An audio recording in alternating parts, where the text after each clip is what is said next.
Hola a todos los amigos de Filosofía Apuntes. Hoy, febrero 2020, empezamos otro video sobre Platón, sobre la República. Ya estamos en el libro sexto, que se trata sobre los filósofos y el conocimiento. En la última parte del libro anterior habíamos visto cómo el conocimiento, episteme, se diferenciaba de la opinión, que era la doxa, y algunas características que el filósofo tiene en relación con el conocimiento. Por ejemplo, solo el filósofo puede conocer el bien en sí mismo, puesto que conoce la verdad, y esta es la única que nos hace libre de las apariencias.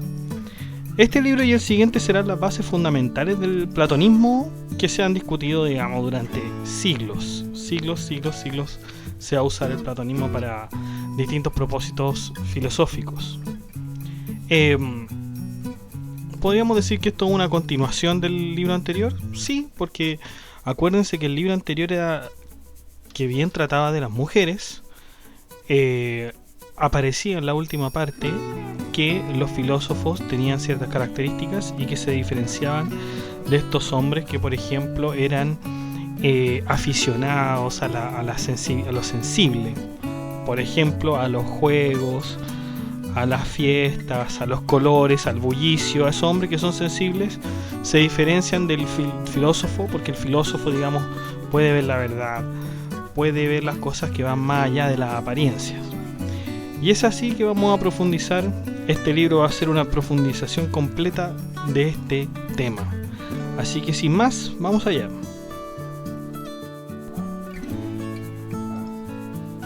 Como habíamos establecido en el libro anterior, hay un hombre que puede captar la multitud de la belleza y la variedad de estímulos que se le presentan, pero en cambio existen hombres que son capaces de ver más allá.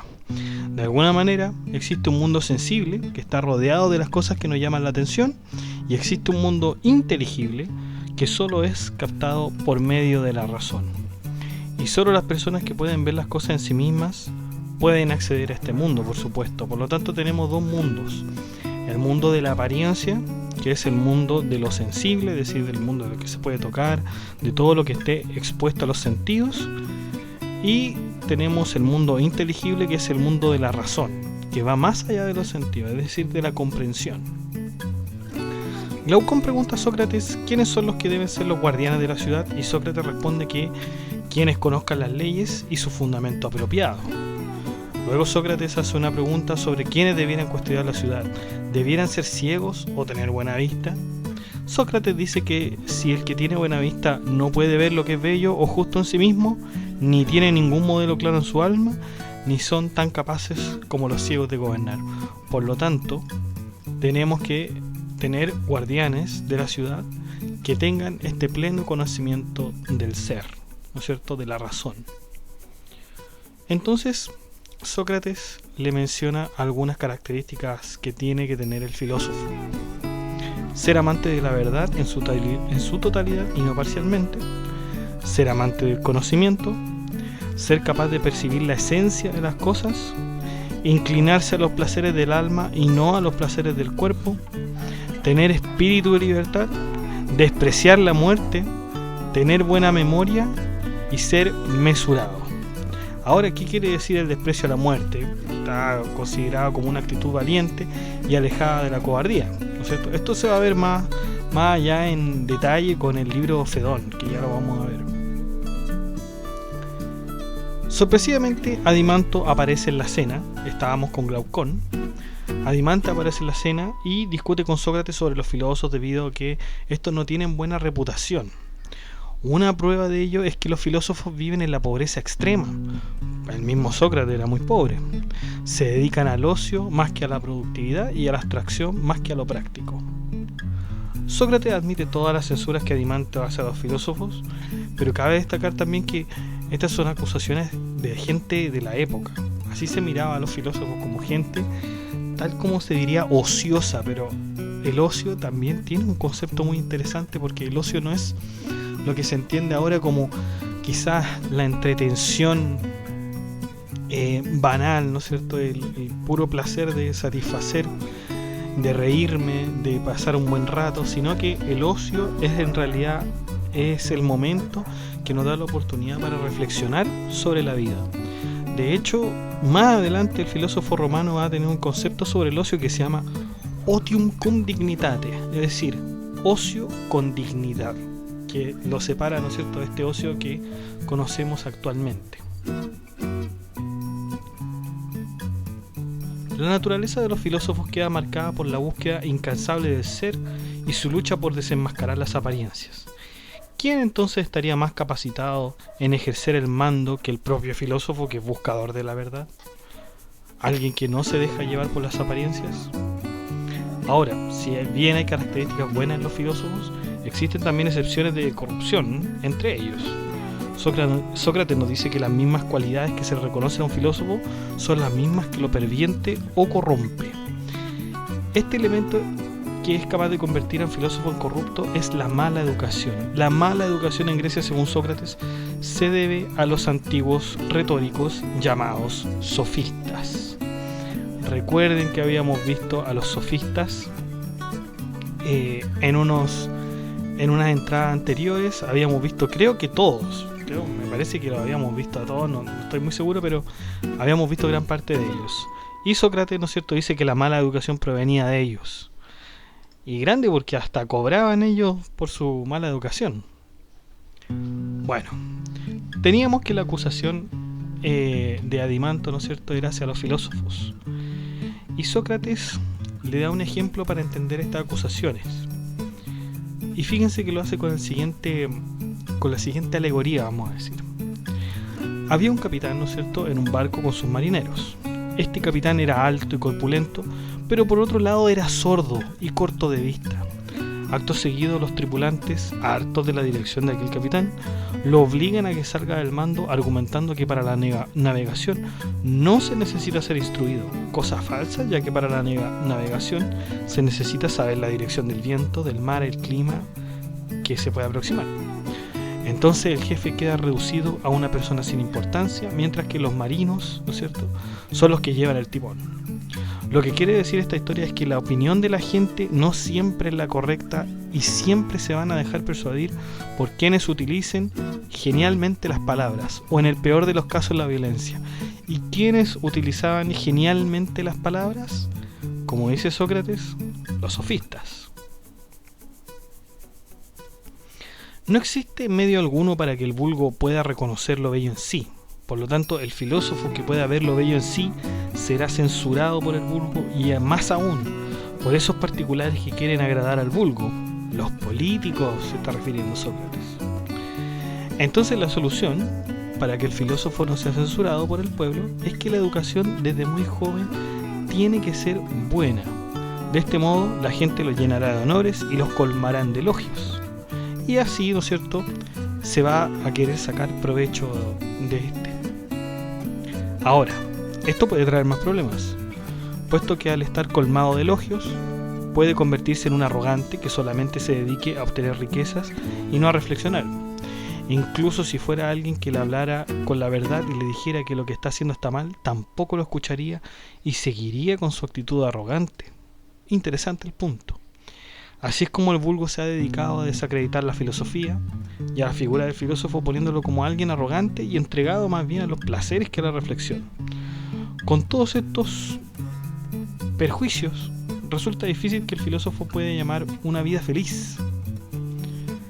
Siempre el filósofo se mantendrá a salvo, se resguardará de las leyes y también se resguardará de las injusticias que comete el vulgo.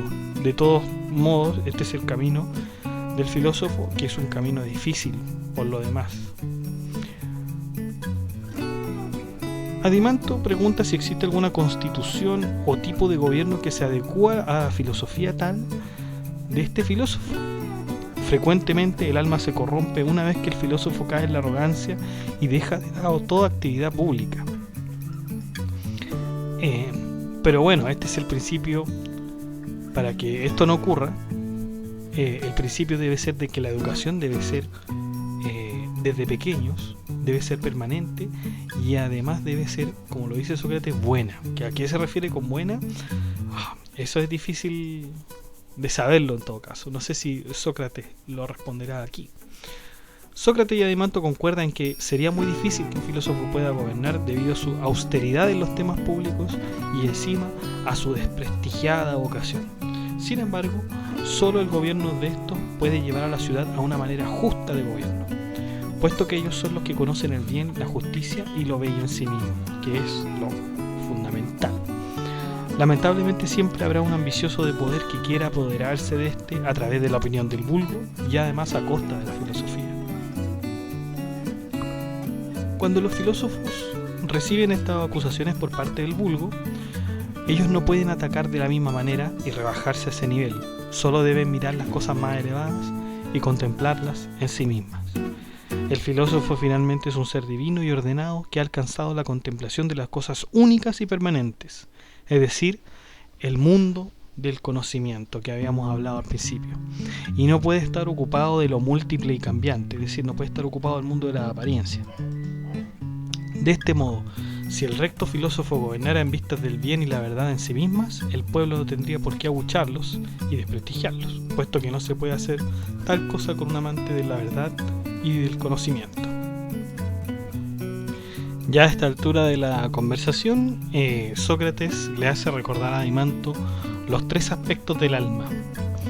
El alma, por un lado, tiene un aspecto cognoscible, relacionado con la sabiduría, tiene un aspecto de templanza, relacionado con el deseo, y tiene un aspecto de valor, relacionado con lo irascible.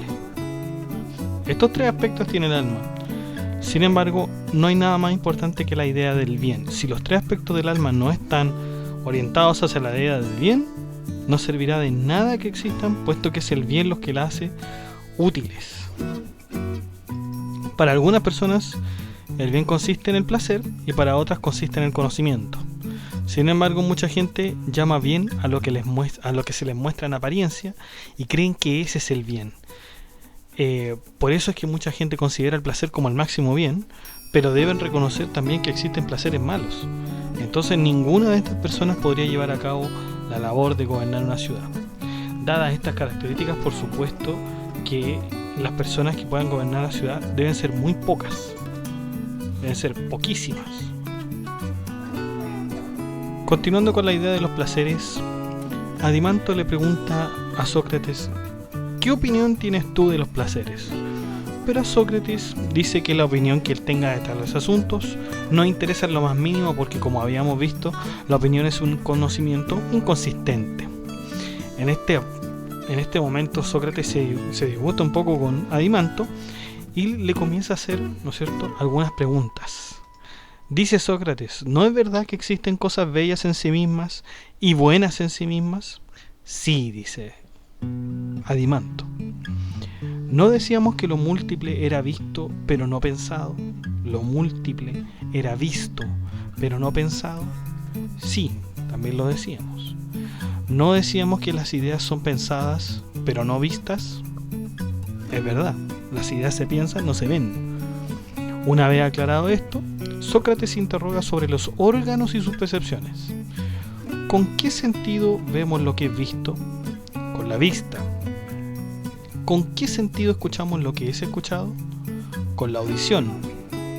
¿Existe alguna cosa además del oído para oír? ¿Los ojos para ver? No, no existe. Sin embargo, cuando uno ve y es visto, ¿se necesita algo más? Sócrates responde que es la luz lo que necesitamos. Sin la luz no podríamos vernos a nosotros mismos ni a los que nos están viendo.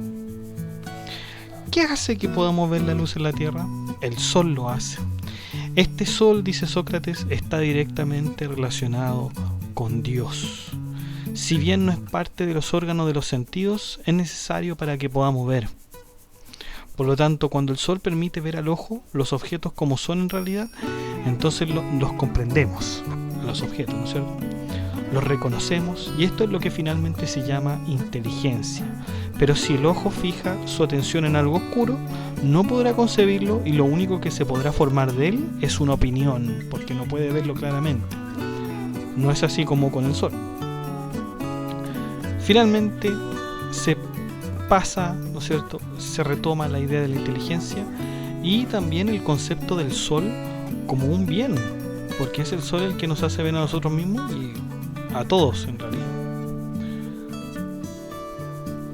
Y lo que viene ahora es simplemente genial, porque terminando ahora con la idea del bien como el sol, ¿no es cierto?, representando el sol, viene una de las más célebres alegorías o símil o analogías que ha tenido Platón, que es la alegoría de la línea, o el símil de la línea también. ¿En qué consiste este símil de la línea? En que hay dos mundos. Uno es el mundo visible y otro es el mundo inteligible. En ellos reina el bien y el sol. El sol reina en el mundo visible. ¿Qué hay en el mundo visible? Bueno, en el mundo visible hay imágenes. Las imágenes nos acercan a formular una representación no muy clara de las cosas, por la que llamaremos imaginación. Por lo tanto, el primer nivel de conocimiento que tenemos es la imaginación. Y esta se lleva a cabo con las imágenes. Por lo tanto, tenemos que ver bien. Estamos en el mundo sensible. El primer nivel de conocimiento del mundo sensible, la imaginación por medio de las imágenes. Luego tenemos que avanzar, ¿no es cierto?, en el nivel de conocimiento. ¿Qué otra cosa aparte de las imágenes podemos tener que avance de alguna manera en esta alegoría, ¿no es cierto?, en esta línea? Porque ya empezamos con una parte que es la imaginación, tenemos que seguir avanzando con la línea. Bueno, lo siguiente es que el sol también ilumina las cosas materiales. Las cosas materiales, donde ya se puede ver, tienen una aproximación más clara que la imaginación, y dicha aproximación la vamos a llamar creencia. Por lo tanto, tenemos el primer, ¿no es cierto?, paso del conocimiento, que es la imaginación. La segunda ya sería la creencia, representada por las cosas materiales. Perfecto. Entonces tenemos el sol, ¿no es cierto?, que ilumina en el mundo visible, tiene como primer paso de conocimiento la imaginación y después tiene la creencia. Y este mundo visible tiene una característica, ¿no es cierto?, fundamental, y es que en esta imaginación y en esta creencia es donde se forma la doxa, es decir, la opinión. Por lo tanto, la opinión estaría compuesta tanto de imaginación como de creencia, ¿ya? Y así terminaríamos, digamos, lo que es el mundo sensible, con estas dos representaciones y con estos dos conceptos. Luego viene, porque tenemos que seguir avanzando en la línea, debe venir otro mundo. Debemos traspasar ese mundo visible para llegar a otro, que es el mundo inteligible. En el mundo inteligible ya no está el sol, porque el sol es para las cosas visibles, sino que el sol, como lo habíamos dicho anteriormente, representa en este mundo el bien. Por lo tanto, tenemos que el bien está en el mundo inteligible. Por lo tanto, ¿qué va más allá de la creencia de las cosas materiales? Los objetos lógicos y matemáticos. En efecto, mientras que el bien que está presente en el mundo inteligible, se encuentran los objetos matemáticos que nos brindan el pensamiento, nos brindan la dianoia, que es la razón discursiva, ¿no es cierto? Esto es obvio porque las matemáticas son perfectas y las matemáticas nos ayudan a avanzar en el conocimiento, muy simple. Y habrá otro paso, habrá otro nivel de conocimiento después de las matemáticas. Sí, hay un nivel superior que es finalmente la idea. Y la idea, ¿no es cierto?, está representada, la idea, ¿no es cierto?, representa a la inteligencia, a la noesis, ¿ya? Por lo tanto, en el mundo inteligible, donde están los objetos matemáticos, que es la razón discursiva, y donde están las ideas, que es la inteligencia, tenemos finalmente el epísteme, ¿no es cierto?, el conocimiento. Por lo tanto, de alguna manera, tenemos el sol, ¿no es cierto?, que es el mundo visible, el bien, que es el mundo inteligible, en la opinión, donde se encuentran las imágenes y las cosas materiales, mientras que en el mundo inteligible se encuentran los objetos matemáticos y las ideas. Y hasta ahí llegaríamos más o menos, ¿no es cierto?, con la alegoría de la línea. O sea, la parte final, ¿no es cierto?, son las ideas, la inteligencia, el mundo inteligible. Eso es el máximo grado de conocimiento que puede tener una persona, ¿ya?